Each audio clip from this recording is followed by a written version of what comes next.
16 de maio de 2015, Recife, Pernambuco.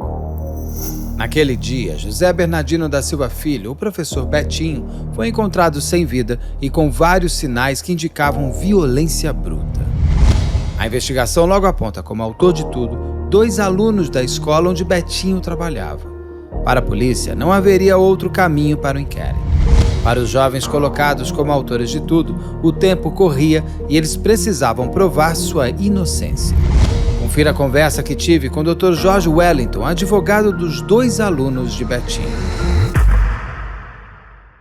Diretamente de um dos endereços mais famosos do Brasil. De um dos principais cartões postais da cidade de São Paulo. E com as transmissões feitas dos nossos estúdios na Avenida Paulista, eu sou Beto Ribeiro e este é o Crime S.A. Por favor, não deixe de se inscrever, curtir, compartilhar, ligar sininho, marque nas suas mídias sociais, nos marque nas suas mídias sociais, assim a gente consegue construir esse canal sobre comportamento humano no crime que está sendo tão interessante ser feito. Se puder, seja membro, se não puder, está tudo certo, desde que você venha comigo até o final desta conversa, desse bate-papo que eu vou ter com o Dr. Jorge Wellington. Doutor, tudo bem com o senhor? Para quem não viu, o doutor está no caso Serrambi também, aqui no canal, eu fiz um comentário junto com a entrevista dele, eu convido a assistir porque foi uma explanação muito brilhante do doutor sobre a história. E aí nós vamos falar sobre mais casos ali do Pernambuco, de Recife, porque eu quero trazer mais casos além da Ponte Aérea Rio-São Paulo. Muito obrigado, doutor, por estarmos aqui novamente conversando. Eu que agradeço, Beto, pela oportunidade de estar novamente com você e agradecer por esse espaço, principalmente participar, né, ter o privilégio, eu diria o privilégio de participar de um programa como o seu. Um programa bastante prestigiado, né, um programa de qualidade, de excelente qualidade, de muito profissionalismo, de muita concatenação, de muito racionalismo também, de muita técnica. Eu estou dizendo isso, Beto, não é para rasgar sedas aqui, mas é porque realmente eu estou apenas constatando aquilo que seu programa é, e aquilo que você tem feito em relação a esse programa ter a grandeza e a envergadura que ele tem. Muito obrigado. Doutor, acho que caiu, eu que fico lisonjeado com as suas palavras, mas eu acho que caiu o seu fone aí, não caiu? Caiu o fone, exatamente. Doutor, eu que agradeço pelas suas palavras, são muito gentis, eu me sinto lisonjeado. Portanto, eu fico meio sem graça quando tem muito elogio. Muito obrigado. Eu fico, de verdade, eu brinco que eu só trabalho. Eu acordo, trabalho, está tudo certo. Eu tento dar o melhor de mim sempre. Então, eu fico feliz de ouvir isso de pessoas com tamanha qualidade também para poder aferir. Muito obrigado mesmo. E é por isso que vamos voltar aqui e conversar sobre um outro caso que eu achei bastante... Eu não conhecia, o senhor tinha me apontado, mas é um caso bem enigmático por conta de pessoas acusadas por um crime muito bárbaro e depois o que aconteceram com elas. E as pessoas vão com a gente aqui, quem não conhecer o caso do professor Betinho, não é isso? Betinho do Agno. Para quem não conhece o caso, como eu não conheci, eu passei a conhecer quando o senhor me falou. E eu queria que o senhor me ajudasse a contar que crime é esse. Beto, esse foi um crime de homicídio que aconteceu no apartamento do professor, né?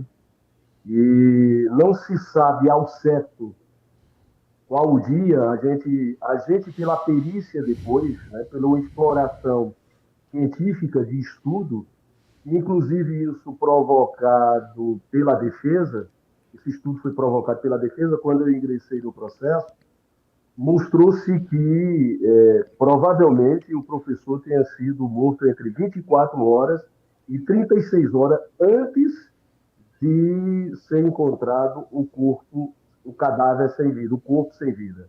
O cadáver já está sem vida. Já está sem vida. O corpo sem vida. Tá certo? Então, de modo que provavelmente o professor tenha sido morto no dia 15 de maio de 2015.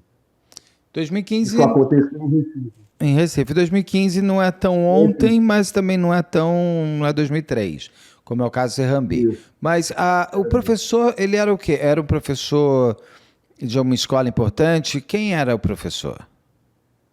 Professor Betinho, ele era exatamente professor na escola, no Colégio Agnes de Recife, um colégio tradicional, um colégio ligado ao Mackenzie, e vem aí ligado à Igreja Presbiteriana do Brasil.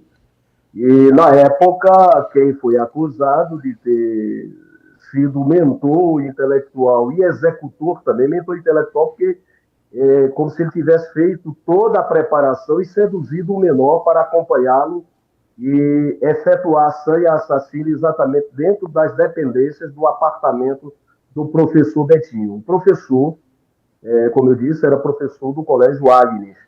E o rapaz que foi acusado, o maior, Ademário Gomes, é filho exatamente do diretor do colégio, que inclusive é o pastor Edson Dantas.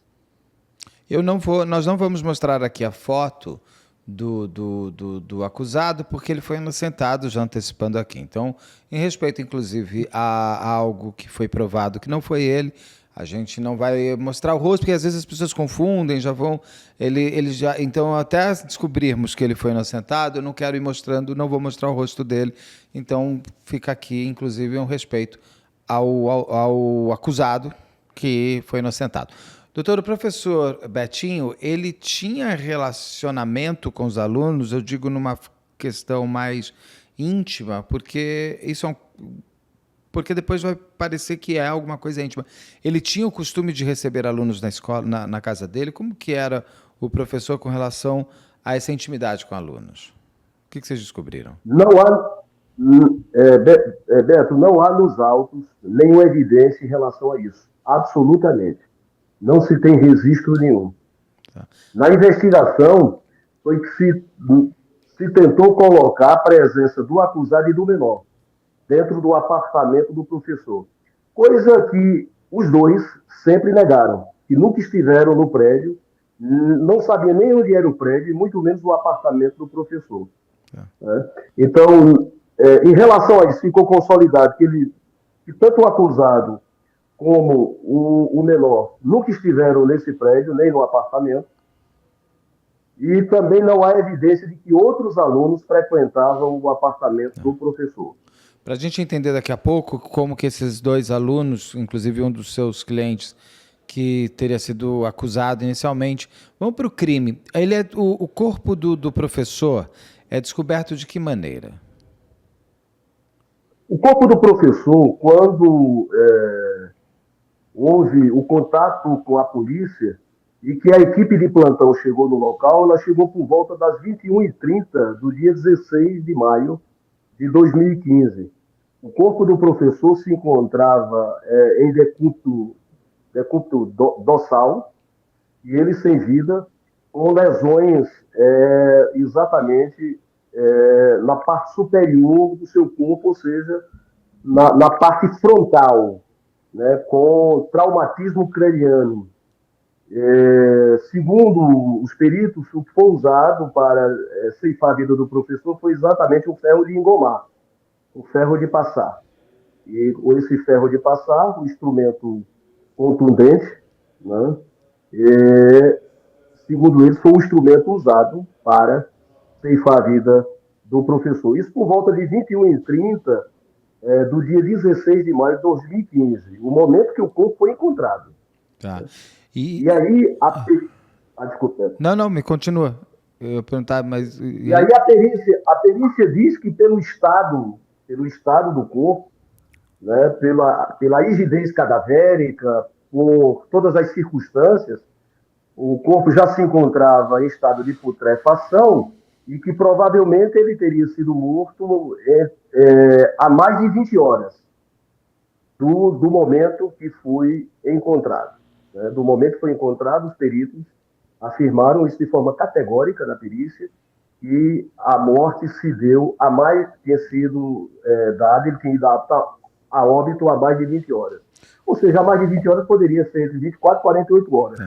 Eu imaginei que fosse entre 36 e 48. E o que leva o corpo a ser descoberto? Alguém, o que acontece? Por que ligam para a polícia? Como é que descobre que ele está morto?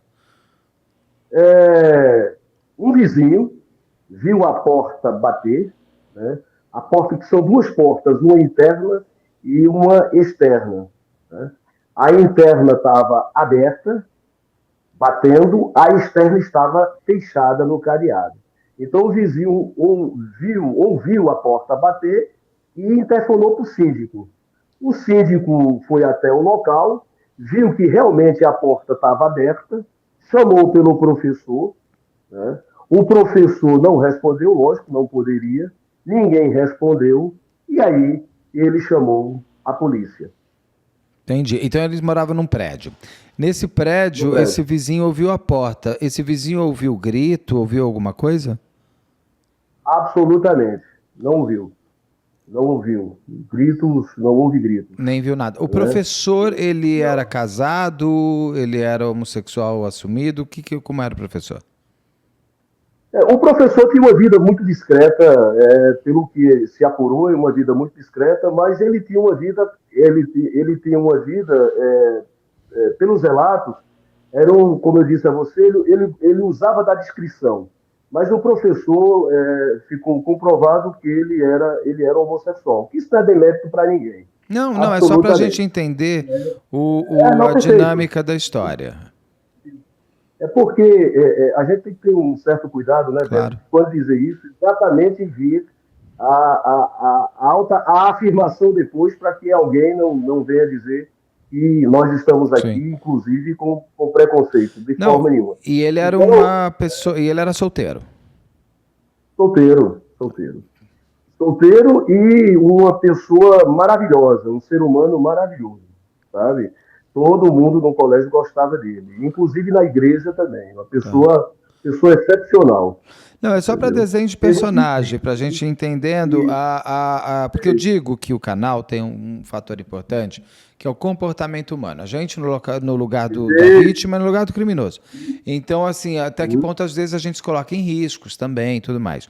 O professor, ele tinha, porque eu vou chegar no ponto final, mas ele tinha hábito de receber pessoas em casa. O que o porteiro conta, assim, porque alguém matou ele, alguém entrou na casa dele. Então, o porteiro viu quem foi, ele tinha o hábito de receber pessoas mais à noite. Como era o hábito dele? Como eu disse a você, ele tinha uma vida extremamente discreta. Ficou evidente nos autos que o professor mantinha um relacionamento,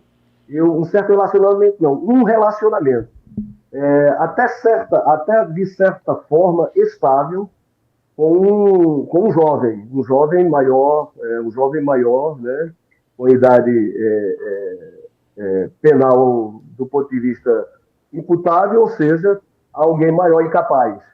E mantinha esse relacionamento amoroso com essa pessoa, com esse terceiro personagem, que eu não posso falar o nome em virtude do processo, claro, não ter sido encerrado. Foi encerrado para meu cliente, mas não foi encerrado.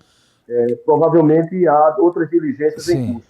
Esse namorado do professor, ele foi investigado, ele teve álibi, ele estava no local?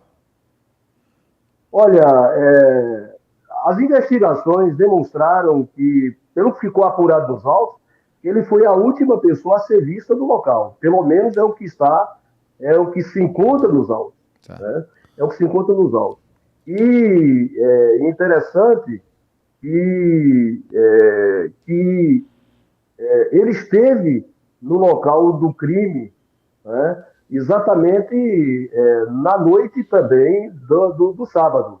Ele voltou, ele esteve lá antes e depois voltou ao local e foi quem viu em primeira mão o corpo do professor, segundo as investigações.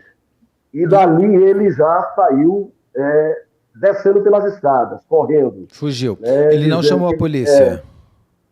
Não foi ele que chamou a polícia. Foi o porteiro. Tinham Isso. câmeras de segurança, doutor? Porque 2015 já tem mais câmera. Tem câmera de segurança que mostra alguém entrando no prédio, alguém indo para o apartamento dele, os porteiro interfonou. O que foi levantado nessa parte? Eis a questão.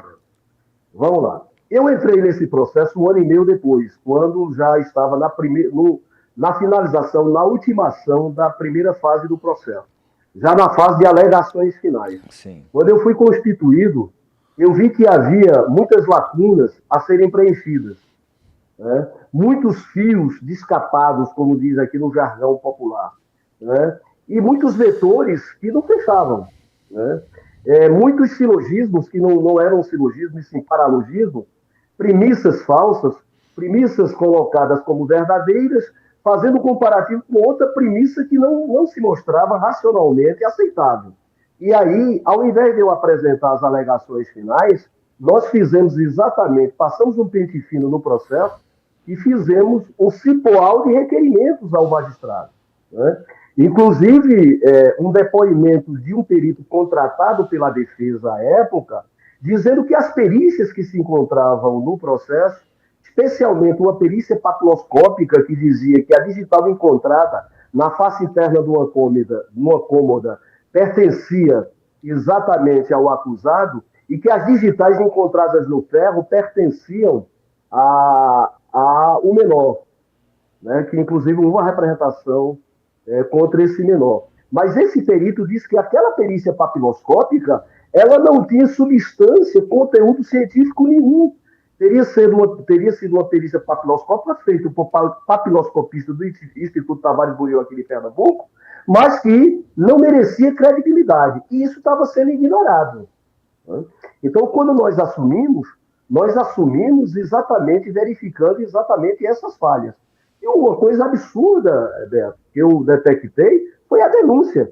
A denúncia dizia que entre o dia 14 e o dia 16, o acusado, o meu cliente, juntamente com o menor, tinham ido, né, ao apartamento do professor e lá, né, consumiram provavelmente droga com o professor e aí tiraram a vida do professor. Isso é uma narrativa sem cunho criado, uma narrativa criada.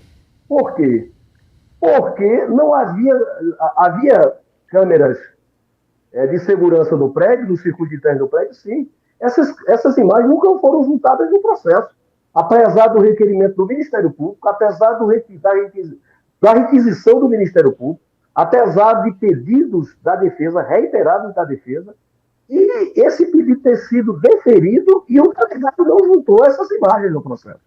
E quando ele foi ouvido em juízo, ele disse que não juntou porque as imagens não prestavam, mas não cabia a ele dizer isso. Claro que não. Caberia exatamente ao Ministério Público, à defesa e ao magistrado dizer se as imagens se prestavam ou não para esclarecer alguma coisa. A outra coisa estranha foi que, segundo o delegado, requisitou as imagens do circuito externo, né, da rua, onde o prédio fica localizado, solicitou a Secretaria de Segurança Pública e, segundo ele, a informação que ele obteve foi que as câmeras do circuito externo de segurança, da Secretaria de Segurança, da Secretaria de Defesa Social aqui de Pernambuco, estavam em manutenção, por isso que não tinha imagem. E as imagens do circuito interno estavam não era imprestável para esclarecer algum fato. Ora, mas as imagens precisavam estar necessariamente, não é? Era preciso que elas estivessem acostadas aos autos. E não estavam acostadas aos autos. A outra coisa é a denúncia dizer que foi entre o dia 14 e o dia 16. Ora, teria que dizer se foi dia 14, se foi dia 15 e se foi dia 16. Né? Então fica difícil de você, inclusive, fazer uma defesa. Por quê? Ora, se foi dia 14, qual foi o horário? Quem foi que entrou no prédio dia 14 que visitou o professor? Não se tem imagem nenhuma do acusado. O que é que acontece? Ora, não se tem imagem nem do circuito interno, nem do circuito externo, criou-se a narrativa que tem um ponto cego. Ora, mas que ponto cego é esse? É necessário que se traga as imagens para a gente ver o ponto cego. Não vale só a palavra do delegado. Mas a palavra do delegado estava valendo como verdade absoluta. E, inclusive, desprestigiando a investigação preliminar que foi feita por uma colega do delegado que deu encaminhamento depois, deu continuidade às investigações, que foi a doutora Alcilene Cavalcante, quando ela narra como encontrou o corpo, inclusive sugerindo que a morte se deu não no dia 16, e sim 20 horas. Se o corpo foi encontrado às 21 horas, ele teria que ter sido morto há mais de 20 horas, provavelmente 24 horas antes, exatamente pelo estado que se encontrava o cadáver. Né? Exatamente pelo estado que se encontrava o cadáver, com manchas hipostáticas, com os sinais que nós chamamos na medicina legal, Beto, de sinais abióticos. Né? Os sinais abióticos são os sinais que o cadáver ele externa esses sintomas abióticos, ou seja, já sem vida, né, como manchas hipostáticas, os livores cadavéricos, a fauna cadavérica, porque a cada estágio de putrefação, Beto, se sabe mais ou menos a hora que Sim. o corpo entrou em óbito, porque inclusive o odor, ele revela o odor e diz qual é que esse odor ele é produzido por uma determinada larva cadavérica. Entendeu? Então, isso sabe, as primeiras 24 horas, quais são os livores, quais são as manchas hipostáticas, como é que se está, qual a rigidez Sim. do cadáver, se está em processo de resfriamento, se já está em processo de explosão. Né? Então, tudo isso, a perícia diz. A perícia faz com que o cadáver, a vítima, fale.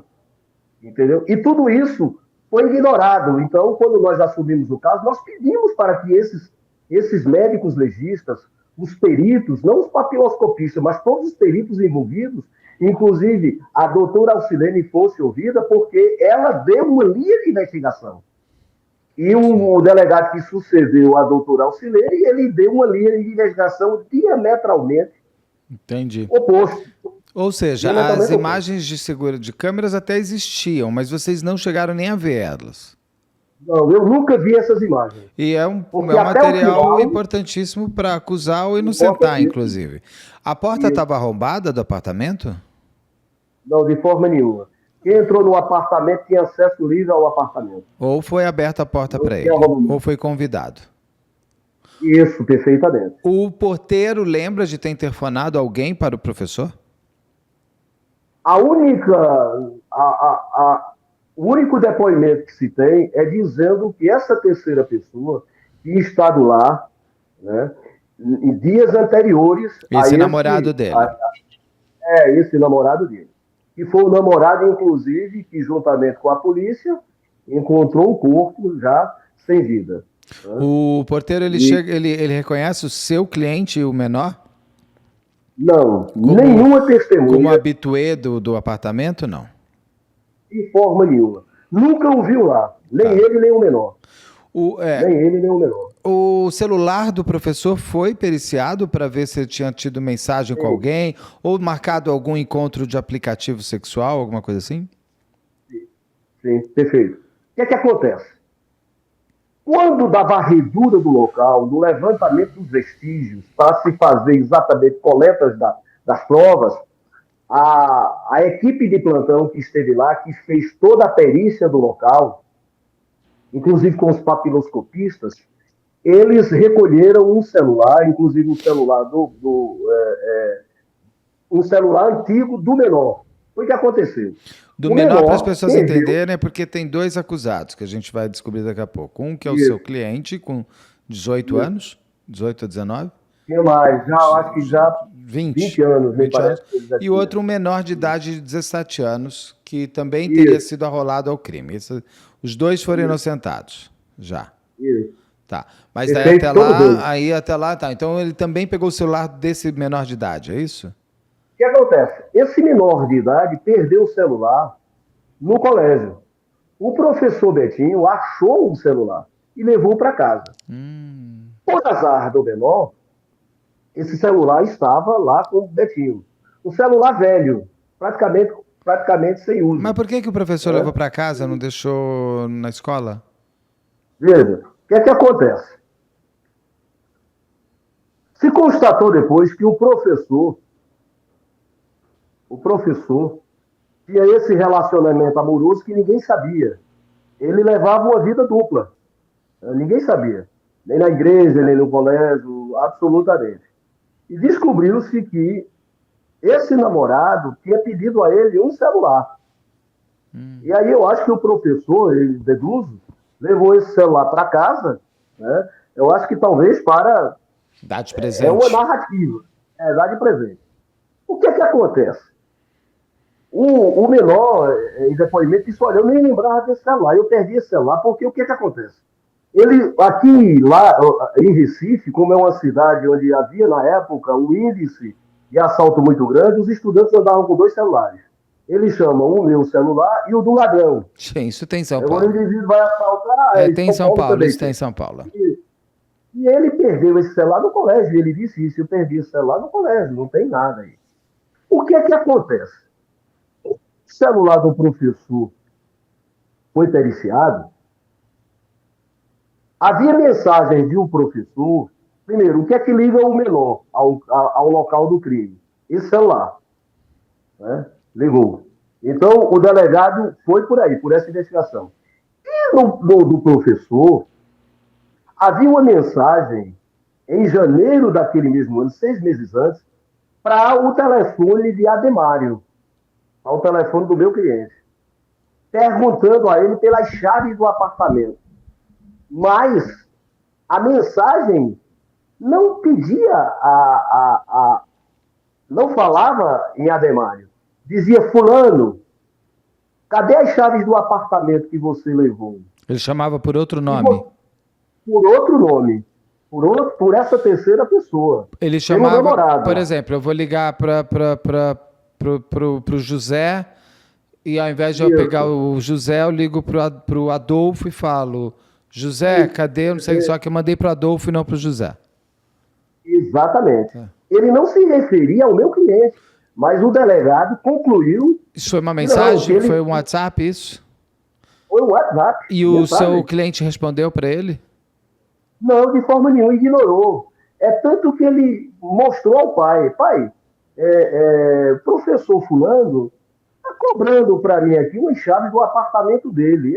Inclusive, o pai do meu cliente, no depoimento, diz, ele me mostrou. É tanto que ele não deu importância e nem apagou a mensagem. Ele disse, olha, isso ele deve ter mandado por engano. Como ele era um profissional lá do colégio, né? Então, o pai dele, que era o diretor do colégio, disse, olha, filho, esquece isso. Deixa eu falar, nem responda. Como, de fato, ele não respondeu. E nem perguntou nunca no dia seguinte. Esse professor dava aula para o Ademário? Já tinha dado? Tinha contato, sim, com o Ademário, como com todos os outros alunos. Ele era coordenador de ensino. Ele era coordenador de ensino e disciplina, para ver se os alunos estavam se comportando em hora de recreio, em sala de aula, então, entendeu? Ele era um coordenador, entendeu? E além... Então, o que liga... O que liga? Então, o que ligou o Ademário e o menor, além disso, foi uma infeliz, famigerada perícia papiloscópica, feita exatamente pelos papiloscopistas. Os papiloscopistas, de forma assodada, equivocada, em erro grotesco, em erro crasso, em erro, assim, inaceitável, concluíram que uma digital, né, um fragmento papiloscópico, encontrado na face interna da gaveta de uma cômoda da sala de um móvel, da sala do apartamento do professor, né, do polegar direito, pertencia exatamente a Ademário.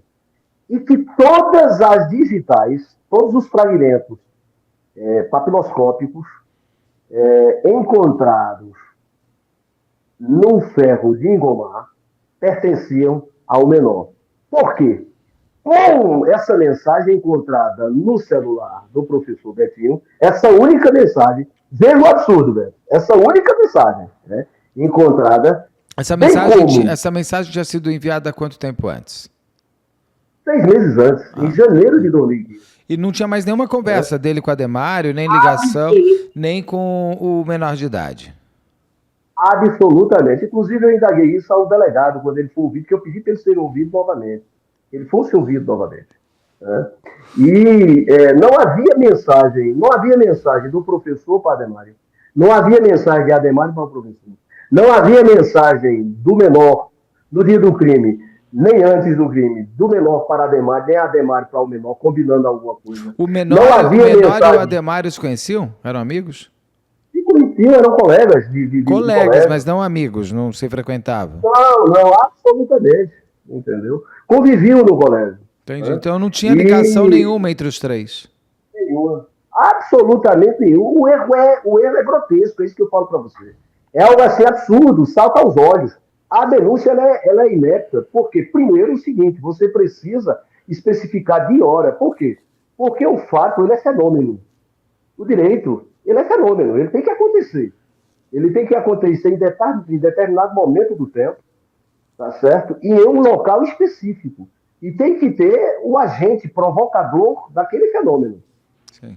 daquele fato típico, daquele crime. A denúncia diz que foi entre o dia 14 e o dia 16. Mas que horas? Sabe-se que foi no local? Isso sim. Por quê? Porque a perícia diz isso. Por quê? Porque há o espargimento de sangue, entendeu? Gotas de sangue, como se diz aqui no Nordeste, espirros de sangue, né? Vasos que foram rompidos em virtude da contundência da ação. E aí o que acontece? É, é, é, havia gotas de sangue espalhadas pelas paredes, né? As paredes e pelo ambiente onde o corpo foi encontrado. Então, isso mostra que foi ali. Agora, o dia e a hora e por quem, isso tem que ser esclarecido. Precisa ser esclarecido. Né? O dia, a hora e quem foi. Sim. Mas houve uma precipitação. Inclusive, a precipitação foi absurda, né? Embora o delegado diga que investigou por mais de 6 meses. Mas quando nós fizemos perguntas básicas, ele não soube responder. Quais Né? Ele perguntas? não soube responder. Por exemplo, se foi encontrada alguma mensagem no celular de Ademar, do meu cliente, entre o dia 15 e o dia 16, conversando com o professor ou conversando com o menor. Ele disse que não tem essa informação. Perguntei se havia mensagens, então, ao contrário, do menor para Ademário, fazendo a cogitácio ou a preparácio para ir até o apartamento do professor. Ele também disse que não. Ele também, no relatório dele, dá a entender que Ademário era usuário de drogas. E aí eu perguntei se ele investigou a vida de Ademário, tinha investigado a vida do meu cliente, tá certo? Ele respondeu que não tinha nenhuma notícia nesse sentido. Em relação ao menor, ele também disse que não. Foi quando, inclusive, ele teve uma irritação, quando eu perguntei se realmente ele tinha investigado o caso para apontar de forma tão contundente a autoria do meu cliente. E ele responde de forma contundente que a única forma de se comprovar de forma cabal é eles confessarem o crime. Isso não Veja que existe. absurdo. Não existe. Foi visto o herb de celular do Ademário e do menor para ver se estavam. Onde a herb apontava? Ademar não estava no local que eles disseram que estavam naquele dia. Tá certo? Inclusive, houve a quebra do sigilo, né? O sigilo telefônico, para recuperar, inclusive, mensagens. As mensagens na época disseram, não, ele apagou todas. Mas quem disse que ele apagou? Como é que se sabe que ele apagou? Recuperou? Não dá para recuperar. Então, veja o absurdo que é. Interessante, Beto, que no local do crime foram encontrados vários objetos que apontavam por um caminho diverso. Cueca em cima de sofá, lata de cerveja, garrafas de cerveja, Isso é sugestivo, como disse a primeira delegada, de que quem esteve no local esteve tempo antes do crime e que ali esteve de uma forma envolvida, essa pessoa foi envolvida em um contato mais íntimo com a vítima. Isso não sou eu que estou dizendo, não. É a primeira delegada que investiga o caso e a perícia, né, a perícia visuográfica do ambiente, coletando material, diz isso. E, inclusive, havia uma espécie de DVD, né, um DVD, onde havia uma fita lá, ou um CD, eu não lembro agora bem, onde estava se passando um filme erótico, pornô, sugestivo de que eles estavam juntos assistindo aquele filme. E conclui dizendo o seguinte: é sugestivo de que quem cometeu o crime seja uma pessoa intimamente ligada ao professor. Então, e nas mensagens do professor, não viram se ele estava marcando para alguém lá, chamando alguém para ir para lá? Tinha alguém combinado de ir na casa dele? Esse namorado dele conversou com ele quando, antes? Isso foi visto pela... Foi visto, mas o que é que acontece? No relatório, o delegado conclui que esse garoto, essa terceira pessoa, era uma pessoa que costumava ir lá. Então, tinha digital, era normal ter digital. Não, digital tudo bem, mas eu digo, conversando pelo celular. Ele mandou um WhatsApp para esse namorado dele, falando assim, escuta, estou te esperando. Quais foram as últimas conversas que ele teve com esse namorado dele? Eis a questão. Essas mensagens não se encontram nos autos. Se encontram a mensagem exatamente dele conversando com a Ademário, solicitando a devolução ao meu cliente. 6 meses antes. 6 meses antes, mas se referindo a essa outra pessoa. Não, e nem foi uma conversa, foi uma mensagem enviada. Conversa, eu te mando uma mensagem, você responde, aí eu pego, te respondo e assim vai por diante. O pena que o Ademário naquele dia não respondeu, professor, acho que você mandou para a pessoa errada, porque isso já teria ajudado bem. O professor, ele tinha... Só uma coisa antes falando dos dois. Eles tinham álibi? Eles conseguiam provar onde eles estavam, o Ademário, o menor de idade? Com certeza, o menor em casa. Ademário também, tanto no dia 14, como no dia 15, como no dia 16, o professor, o pai do meu cliente, que é pastor e diretor do colégio, morava dentro do colégio. E ele colocou à disposição as imagens de Então, não foi usado isso? O delegado desprezou por completo. Não quis as imagens. Pois porque você consegue ver ele entrando e você consegue ver ele saindo. Não tem como ele não... E o menor de idade, ele tinha câmeras também? Ele tinha câmera no prédio dele? No prédio dele. Também liberou e o delegado não quis? Não. Não. Absurdo. Mas é o mesmo delegado que está cuidando agora do caso? Não sei. Depois que eu inocentei meu cliente... Você se afastou, claro, isso tem mais nada a ver. Me afastei porque, exato, o meu munus eu cumpri, né? Meu papel era inocentar meu cliente, provar que havia um erro grotesco. Agora, é impressionante, isso até me traz uma certa ojeriza, me perdoe aí a emoção, porque como é que se comete erros dessa forma, prejudicando inocentes, inclusive o menor? E esse menor, Beto, inclusive, teve que fazer tratamento psiquiátrico depois. Lógico. O meu cliente ficou tão traumatizado que mudou de país. Hoje ele não mora mais no Brasil. Eles chegaram a ser presos? Não. Ainda bem que não houve esse absurdo. Embora o Ministério Público tenha pedido a prisão. O Ministério Público acatou, ele aceitou. Aceitou a representação do delegado. O delegado pediu a prisão de um e a apreensão do outro, né? O outro é menor, tá certo? Só que o outro foi investigado, né? E representado pelo Ministério Público em autos apartados, já que o procedimento é diferente para o menor infrator, que ele não comete crime, ele comete infração, né? E o que é que acontece? Ele foi investigado e lá foram usadas todas as provas e o menor já ia ser condenado. Ele só não foi condenado porque nós ingressamos no processo principal, pedimos essas diligências, e a colega que entrou no caso da representação defendendo o menor, fez os mesmos pedidos também, entendeu? E lá houve uma certa resistência, mas como o processo do meu cliente andou mais rápido nessa fase, nós conseguimos obter a prova que desmistificava e destruía toda a tese da polícia, bem como a tese do Ministério Público. Qual a prova? A prova foi, na audiência que eu solicitei, oitiva de peritos, o perito do Instituto Criminalística, né, porque eu conversei, eu argumentei com o doutor juiz, que era preciso saber o dia que a vítima tinha ido a óbito. Era necessário saber. Ele disse, mas como é que a gente sabe? Né? A gente conversando. Os peritos não deixaram claro. Eu digo, ouvindo os peritos e perguntando a eles a hora aproximada, exatamente por esse processo de putrefação do cadáver. Né? O estágio, por quê? O estágio de putrefação é simples. Né?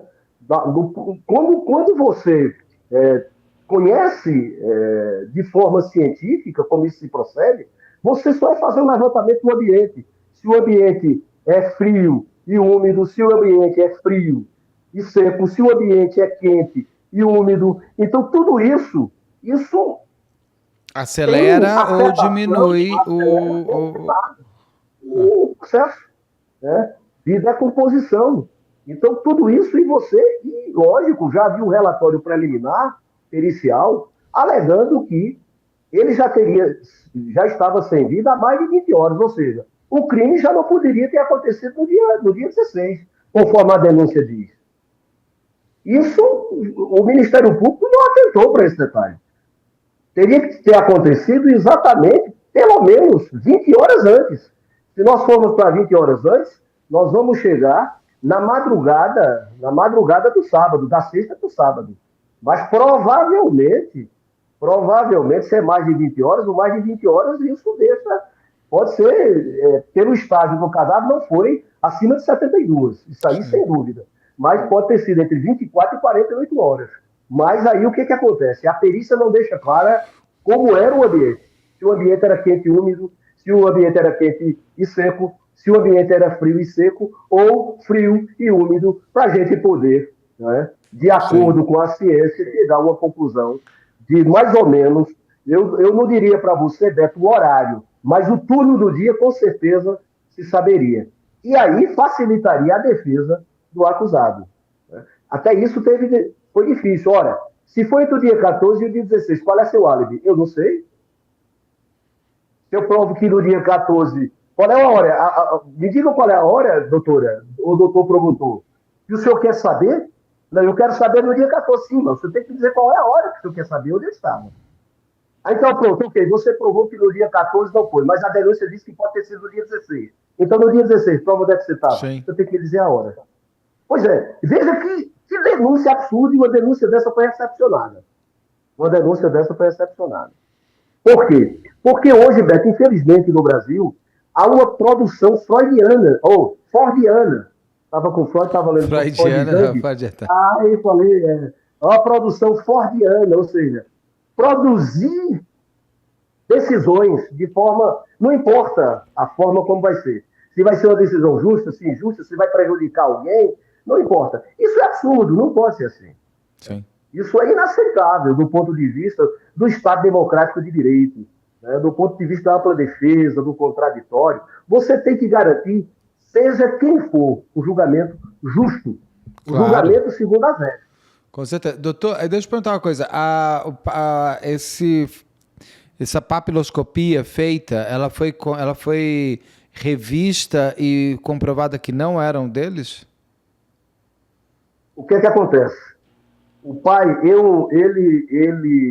como eu conhecia já a família do acusado, inclusive a família que um conhecimento próximo, eu não entrei no caso antes, exatamente por cerimonialismo do pai do acusado, que disse que não queria me incomodar e tal.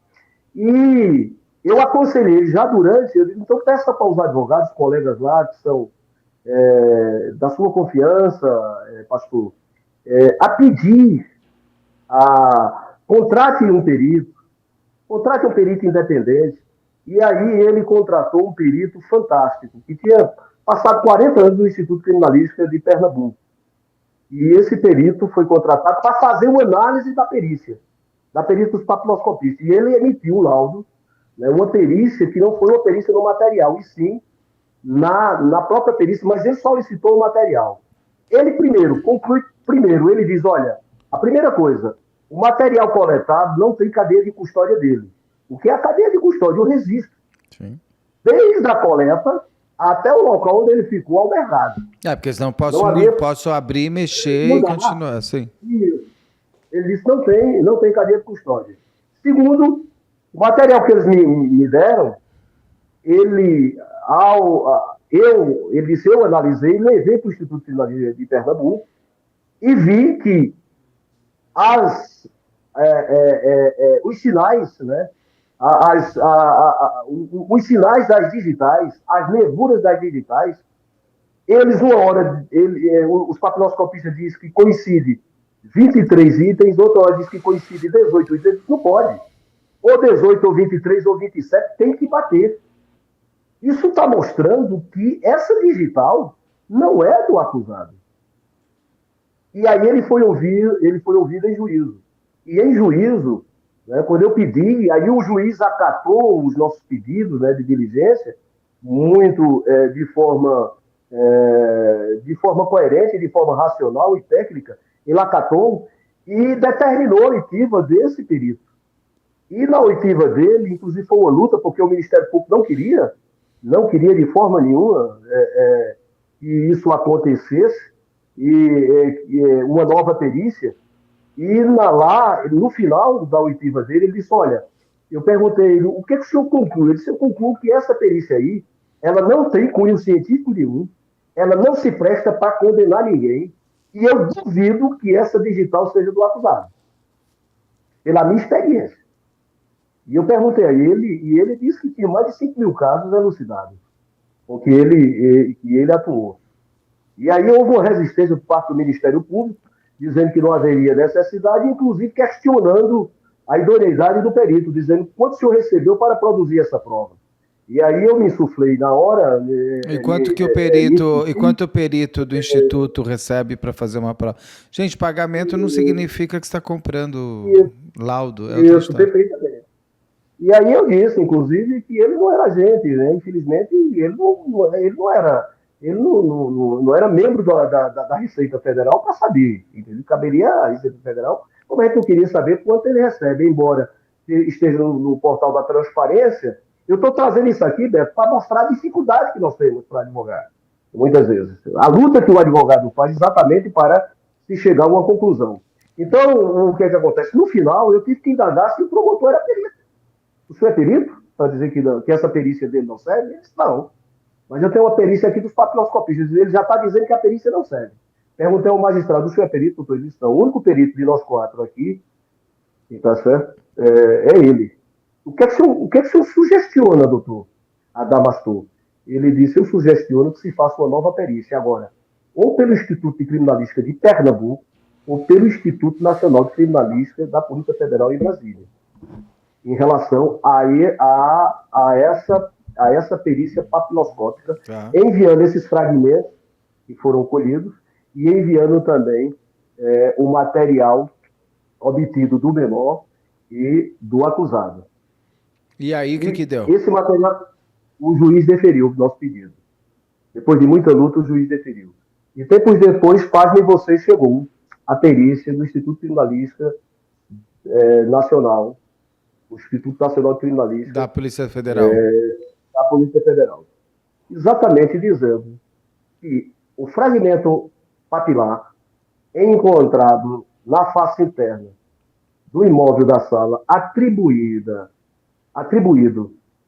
o fragmento atribuído ao meu cliente, pertencia não a ele, mas à própria vítima. E que os fragmentos papilares encontrados no Ferro. ferro de engomação, nenhum deles pertenciam, nenhum dos fragmentos pertenciam ao menor. Com essa perícia, fomos para uma audiência já, o juiz convocou uma audiência, e nessa audiência, o Ministério Público, não se conformando, disse que ainda não aceitava, queria que se fizesse agora outra perícia pelo Instituto de Criminalística de Pernambuco. E aí houve os debates, né? E o juiz foi e disse, não, eu vou atendi o pedido da defesa, agora eu vou atender o pedido do Ministério Público. Vamos pedir para o Instituto de Criminalística de Pernambuco fazer novamente a perícia. Disponibilizou Todo o material processo de para novo. todo o material novamente, e aí chegou uma nova perícia, a terceira perícia, além da análise feita pelo Pelo perito seu contratado perito pela... contratado. Isso. E aí essa foi pior ainda, porque essa mostra total incongruência em todos os sentidos. A forma de coleta, como se procedeu, tudo de forma equivocada e produzida de forma sem nenhuma concatenação do ponto de vista normativo, técnico-científico. E essa ainda, além de mostrar, né, que não pertencia, esse fragmento papilar não pertencia ao acusado, nem os fragmentos encontrados no ferro de engomar pertenciam ao menor, ele ainda vai mais além, entendeu? Faz uma análise da perícia, da primeira perícia feita pelos papiloscopistas, desculpe, descaracterizando e até fazendo sugestão de que se tivesse mais cuidado com esses casos. Isso era um absurdo. Inclusive sugestivo de que outros casos fossem investigados. Porque pode estar na mesma situação. Na mesma situação, ou seja, outros casos criminais, outros processos, que as provas foram baseadas exatamente numa prova técnica científica, produzidas por esses papiloscopistas. Sim. E aí, o que acontece? Aí, no final, é que o Ministério Público se conforma, mas ainda assim insistiu em não pedir a absolvição do meu cliente. Queria que ele fosse impronunciado para que o processo descesse e continuasse as investigações contra o meu cliente. Contra eles. Isso, contra eles, dizendo que queria mais provas de quê? Não, se as principais provas foram quebradas, você não tem prova nenhuma mais para investigar esses dois. Por quê que foi tão apontado para esses dois? Por que a polícia focou tanto nos dois? Por causa do celular e por causa da mensagem? Quem veio primeiro, os celulares ou esse exame de papiloscopia? Que veio primeiro foram os celulares. Entendeu? Aí quando chega o exame de papiloscopia, que daí eles pegam as digitais deles? Isso, perfeito. Entendeu? Entendi. Escolhe as digitais, né? Olha as digitais, porque como houve a apreensão do telefone do menor, aí o delegado foi investigar o menor. Né? E aí, no depoimento do menor, o menor fala que lá no colégio houve uma chacota com o Ademário em relação a dizer que o professor Betinho tinha mandado mensagem para Ademário em janeiro. Entendeu? Tinha essa história. Aí foram investigar Ademário. Foram investigar meu cliente. Entendi. Entendeu? Foram investigar meu cliente. Só que meu cliente sempre pegou que nunca tinha estado no prédio, que não tinha contato nenhum com o professor, além do colégio, nunca usou droga, não conhecia, entendeu? Mas a insistência foi exatamente essa. Agora, como eu disse a você, o processo, há um caminho a ser seguido. Né? Há um caminho a ser seguido. Esse caminho escolhido foi um caminho que se mostrou completamente contraproducente, sem racionalismo de prova identitária. Não tem nada identifica o acusado ao caso, não tem nenhuma identificação. Não há nenhuma verdade relativa, entendeu? Que virá uma verdade plausível para se levar uma denúncia, uma pronúncia e uma condenação. Claro. Entendeu, Beto? E havia uma dificuldade aqui, porque a população estava exatamente contra o meu cliente. Porque dizia que estavam talvez querendo agora, talvez fosse proteger, porque era filho do diretor, aí ninguém ia apurar porque era um filho do diretor. Era um caso Serrania às avessas, Entende? inclusive essa história Super. é o dito popular, né? Essa conversa, entendeu? Mas o que que acontece? Graças a Deus, nós chegamos a tempo, não estou dizendo aqui que sou, não, mas como conheci o rapaz desde criança, sabia da índole, conheço a índole dele e a família, um rapaz muito bem criado, né, do ponto de vista dos princípios do amor e respeito ao semelhante, né, ao respeito ao semelhante, eu disse ao pai dele que não acreditava nunca que ele tivesse cometido aquele crime. Né? Entendi. E interessante, Beto, que o pai dele estava disposto, inclusive, a levá-lo para a prisão. E se foi ele, eu quero que ele seja punido. Claro. Mas tem que provar que é ele, no sentido se ele não tinha nenhuma relação, não tinha ligação entre autor e vítima, segundo o autor apontado pela polícia. Você não tem provas periciais que liguem de fato, a não ser essas que foram todas quebradas também. Não adianta formar um autor, você precisa achar o autor. Doutor, ele morreu, o professor Betinho, ele tinha... Ele estava com cerveja, que você falou, mas ele tinha usado... Sabe se os exames toxicológicos mostraram drogas? Mostraram. Encontraram drogas? Encontraram drogas. Que tipo de droga? Me parece que a cannabis. Maconha, tá. E me parece que, Beto, eu não tenho segurança de dizer, porque, mas acho que parece cannabis e parece que cocaína. Tá. Me parece que cocaína. E ele tem... Eu não tenho certeza. Não, tudo bem. Ele teve alguma violência no corpo, além dessa batida? Sim. O primeiro exame, né, fisiográfico do local diz que provavelmente houve luta corporal, tá certo? Tem que dizer que o corpo foi encontrado desnudo. Sim. Né? Tá certo? Entendeu? E que houve luta corporal. E que a pessoa que praticou esse crime, o relatório preliminar sugestiona que essa pessoa tinha um relacionamento mais aprofundado, um relacionamento afetivo com a vítima, e que estava no local quando o professor foi morto. Isso foi a sugestão. Entendi. E as perícias, né? Agora, perícias digitais, papiloscópicas, feitas no local, apontam a presença dessa terceira pessoa. Na garrafa de cerveja, material biológico que foi coletado exatamente numa cueca que estava sobre o sofá. Houve alguma violência sexual? Não. Pode ter tido sexo, mas não violência. Tá. Não houve violência. Porque o fato de ele ter um namorado e ter impressões digitais do namorado no local, ok. Mas nem digitais dessa pessoa em objetos ligados à morte, não é ok. A cerveja, isso, aquilo lá não é da casa, ele não está num vaso da casa. Né? Imagino, assim. Se eu estou sendo correto. Isso.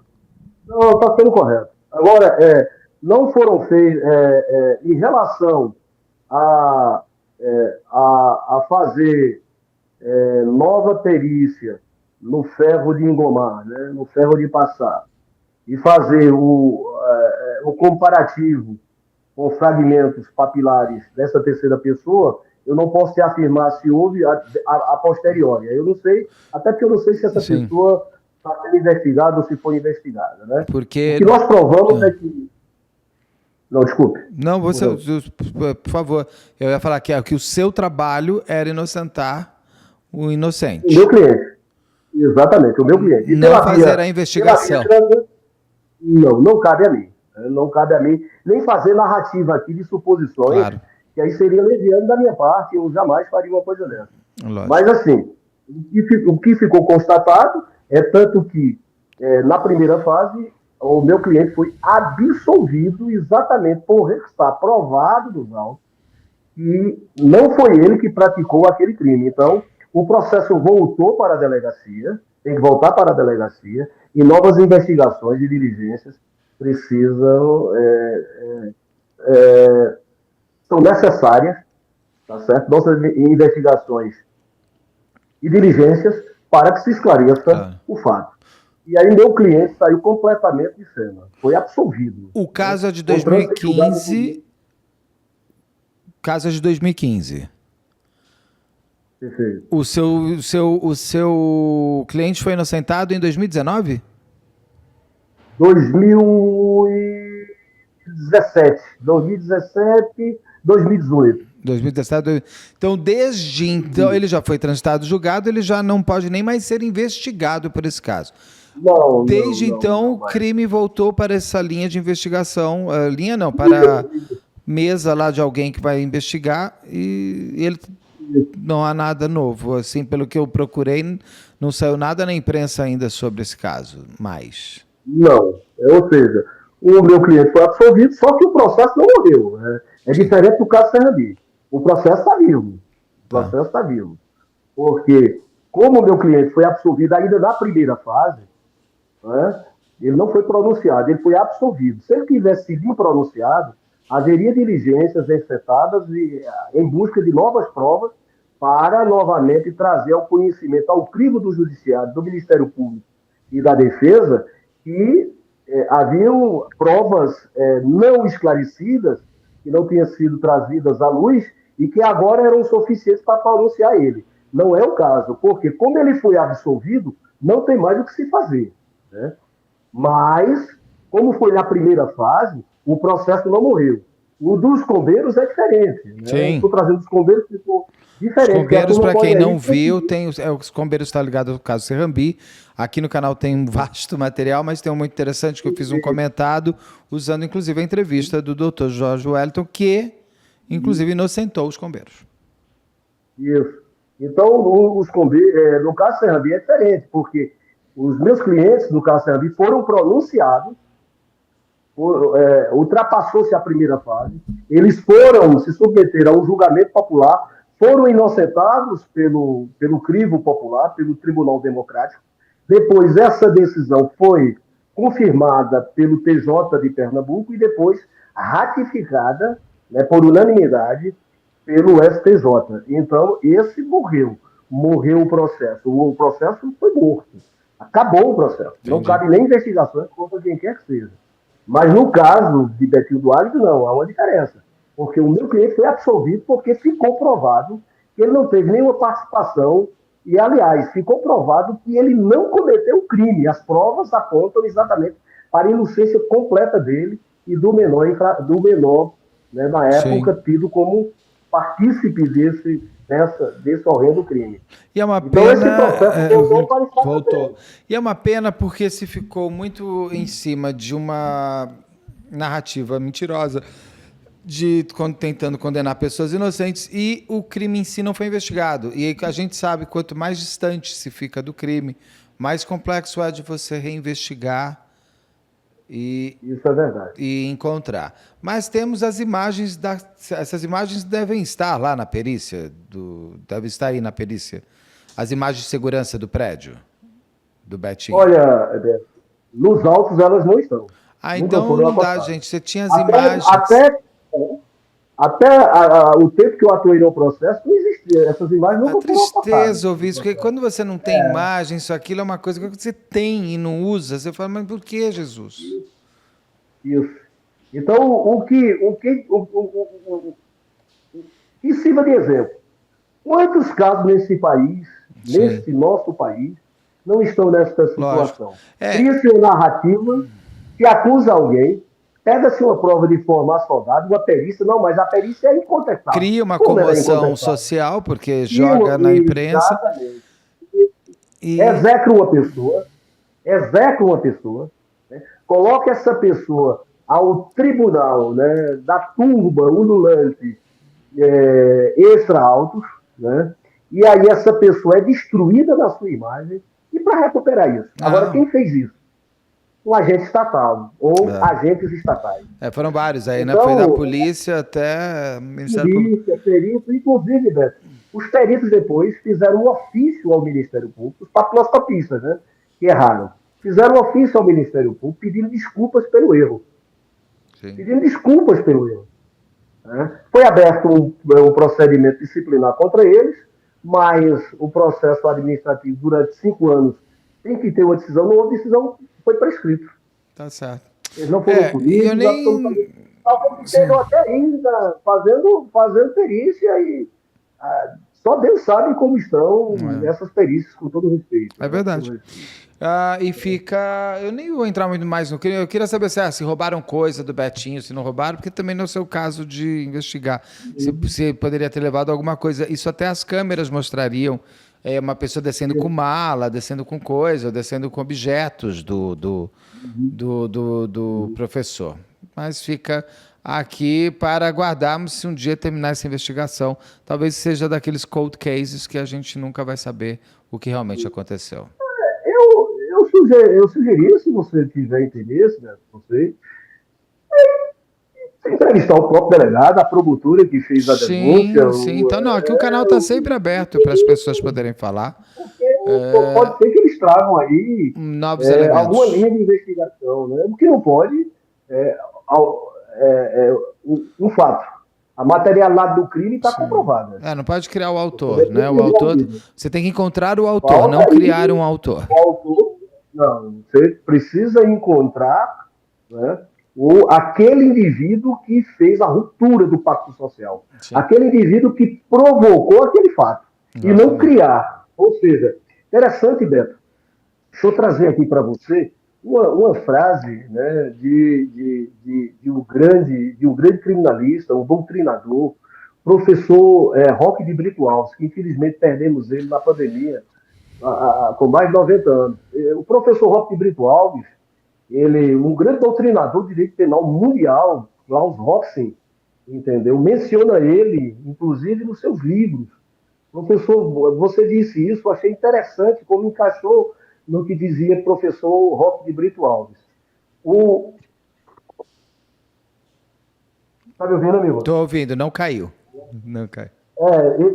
Caiu um, mas o outro está aqui. Está permanecendo. Então, o professor Roque de Brito Alves diz uma frase impressionante dela. E você repete exatamente o que ele disse. Achei emblemático o que você disse. Quando você disse, olha, é necessário encontrar o autor e não criar o autor. Sim. O que o professor Roque de Brito Alves diz? O professor Roque de Brito Alves diz, olha, não existe, não são provas que produzem um fato. Ele diz, a prova do crime, não existe essa história, entendeu? Não existe que as provas provam o fato, produzem o fato. É o inverso. O fato é que produz as provas. Exatamente. O fato é que produz as provas. Então você tem que ter o fato devidamente delimitado e agora você tem que ver quais foram as provas produzidas por aquele fato. E não você encontrar pseudos-provas, pseudos-indícios e dizer que aquelas provas foram produzidas por aquele fato. Sim. Eu acho isso antológico, sabe? Por parte do interessante, professor Roque de Brito Alves, eu considero um dos maiores doutrinadores do direito penal deste país. E que felicidade a minha de ser comparado a ele. Não sei se você viu um raião... A frase que você disse, quase né? A mesma. Ele tá ali dentro. É quase a mesma coisa. Não sei se você viu um clarão aqui atrás, a gente está muito alto aqui na Paulista, está começando a chover em São Paulo, deu uns raios, está dando uns raios aqui, eu estou com medo que acabe a luz. Doutor, muito obrigado, é sempre um prazer conversar com o senhor, e a gente com certeza volta a se falar em breve para mais algum outro caso que o senhor tenha feito aí também, para a gente contar aqui, porque eu acho legal que o canal traga, por exemplo, nesse caso do professor Betinho, mais do que só a inocência dos inocentes que vocês conseguiram trazer, mas que traga para a sociedade, principalmente a sociedade local aí de Recife, a cobrança para se resolver esse caso, porque é um caso sem solução. E quanto mais tempo demora, sem as imagens de segurança que poderiam ter sido anexadas aos autos, tudo quanta coisa que tão fácil seria, mas se perdeu porque simplesmente não se quis usar, porque uma pessoa não quis. Tomara que eles tenham revisto essa parte. Muito obrigado, doutor. É sempre um prazer falar com o senhor. Beto, eu que agradeço pela oportunidade e é sempre um prazer também falar com você. Parabéns pelo programa. Muito Tá obrigado. certo? Parabéns por esse trabalho que você tem feito, tem desenvolvido. Tá certo? Um trabalho, como eu disse e repito, né, de extrema qualidade, um trabalho técnico, um trabalho científico sem paixões, né? Sem paixões, de forma racional. Portanto, amigo, eu quero lhe parabenizar, tá? Obrigado, E doutor. também deixar aqui a minha gratidão, né, pela oportunidade que você, as oportunidades, Sempre, né, que você sempre. tem, tem sempre me concedido e meu coração é só gratidão. Muito Muito obrigado, doutor. obrigado e Obrigado. saúde para você, muita luz. Para todos nós e um abraço aí para Recife. Um abraço aí para Obrigado, Pernambuco. Estado obrigado. lindo, cidade linda de Recife. Obrigado, meu É amigo. Um verdade. abraço. Outro, tudo de Tchau, bom para tchau. Para você. nós. Fica com Deus. Um Obrigado. abraço. Tchau, tchau.